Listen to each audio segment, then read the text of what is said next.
क्या आपने कभी सोचा कि आज से 20 साल पहले हमारे कानों में सुबह जो चिड़ियों की चहचहाहट गूंजा करती थी वो अब साल दर साल धीरे धीरे कम क्यों होती जा रही है। एक न्यूज़ के मुताबिक सन 1500 के बाद 150 से ज़्यादा पक्षियों की प्रजातियां खत्म हो चुकी हैं और 1500 से ज़्यादा प्रजातियां खत्म होने की कगार पर हैं। 1990 के दशक में भारत में 4 करोड़ से ज़्यादा गिद्ध मौजूद थे। 2020 में एक गणना के अनुसार उनकी संख्या अब केवल कुछ सैकड़ों में ही रह गई है। अगर ऐसा ही चलता रहा तो आने वाले समय में बच्चों को शायद असली गौरैया देखने को ही ना मिले, क्योंकि भारत जैसा देश जहाँ पूरी दुनिया में सबसे ज़्यादा गौरैया पाए जाते हैं, अब उनकी संख्या 80% तक खत्म हो चुकी है। पंछियों के इस तरीके से गायब होना केवल पृथ्वी पर एक प्रजाति का नुकसान नहीं, बल्कि ये चेतावनी है हमारे पृथ्वी के संतुलन टूटने का। क्या कारण है दुनिया से पंछियों की संख्या घटने का? तो इसका सीधा कारण बताया जाता है कि देश और दुनिया में काटे जा रहे जंगल और पेड़ और पौधे।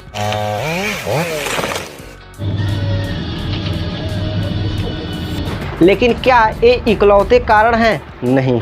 तो आइए समझते हैं आज की इस वीडियो में 3 और मेन कारण जो जिम्मेदार है पंछियों की संख्या पृथ्वी पर घटाने के पीछे, और हम क्या कर सकते हैं उन्हें अपनी पृथ्वी पर बनाए रखने के लिए। सबसे पहला कारण कीटनाशक दवाएं और केमिकल वाले रसायन हैं। जब किसान खेतों में कीटनाशक और रासायनिक उर्वरकों का प्रयोग करते हैं तो इससे केवल कीड़े मकोड़े ही नहीं मरते, बल्कि मिट्टी और पानी के साथ मिलकर पूरी फूड चेन को ही जहरीला बना देते हैं। पंछियाँ जो इन कीड़ों को खाते हैं और खेतों के आसपास रहते हैं, वो इस जहर के संपर्क में सीधे आ जाते हैं।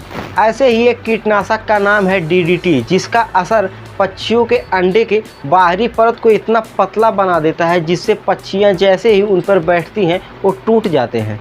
ऊपर से देखने पर DDT का असर पक्षियों पर नहीं पड़ता, लेकिन इससे उनकी आने वाली नस्ल पूरी तरह से प्रभावित होती जा रही है। कई देशों में इसे अब बैन किया जा चुका है, लेकिन अब भी इसका असर मिट्टी और पानी में मौजूद है। कुल मिलाकर ये दवा पक्षियों को डायरेक्ट नहीं मारते, लेकिन इनडायरेक्टली उनके रहने और खाने की सामानों को पूरी तरह से जहरीला बना देते हैं। इसीलिए पर्यावरण रिसर्चर और वैज्ञानिक बार बार ये चेतावनी दे रहे हैं कि अगर ऐसा ही चलता रहा तो आने वाले 10-20 सालों में हम कई पक्षियों की प्रजातियों को खो देंगे। दूसरा जिम्मेदार कारण क्लाइमेट चेंज।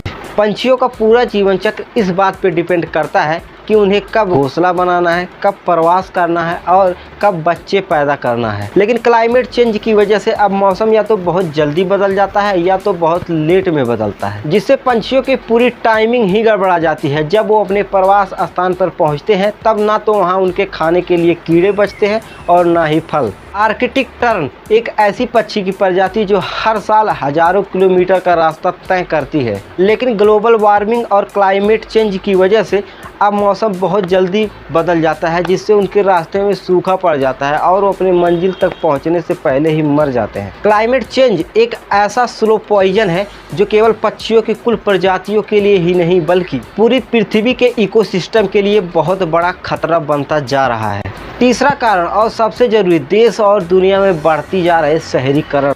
इसके अलावा हवा में मौजूद PM 2.5 जैसे बारीक कण जो हवा को ज़्यादा प्रदूषित और जहरीला बना रहे हैं, जिसमें पंछियों का उड़ना और सांस लेना बहुत ज़्यादा मुश्किल हो गया है, जिससे उनकी दम घुटने से मौत हो जा रही है। दिल्ली NCR जैसे शहरों में अब पक्षियों की कई प्रजातियां नहीं दिखाई देती, क्योंकि वहां की हवा में जहरीली गैसों की मात्रा काफ़ी बढ़ चुकी है। पंछी धरती पर उड़ने वाले एक जीव नहीं, बल्कि धरती के संतुलन, किसान की रक्षा और इंसानों की आत्मा, तीनों के रक्षक हैं। इनका धरती से जाना समझो हमारे आने वाले कल का जाना है। क्या करना होगा अगर हमें पंछियों को अपने बीच में बचाए रखना है? तो जंगल, आर्द्रभूमि, घास के मैदान और तटीय क्षेत्र जैसे प्राकृतिक आवासों की रक्षा करना और पुनर्स्थापना। शहरों की प्लानिंग करते हुए ग्रीन जोन और वेटलैंड को बचाना। बड़े बड़े शहरों में पार्क बनाना, जैसे नवी मुंबई का फ्लेमिंगो पॉइंट। खेतों में कीटनाशक दवाओं की उतनी ही मात्रा डाली जाए जितनी की कंपनी की गाइडलाइन में दी गई हो। और सबसे ज़रूरी बात, लोगों के बीच ये जागरूकता फैलाई जाए कि पंछियाँ हमारे लिए इतना ज़रूरी क्यों है।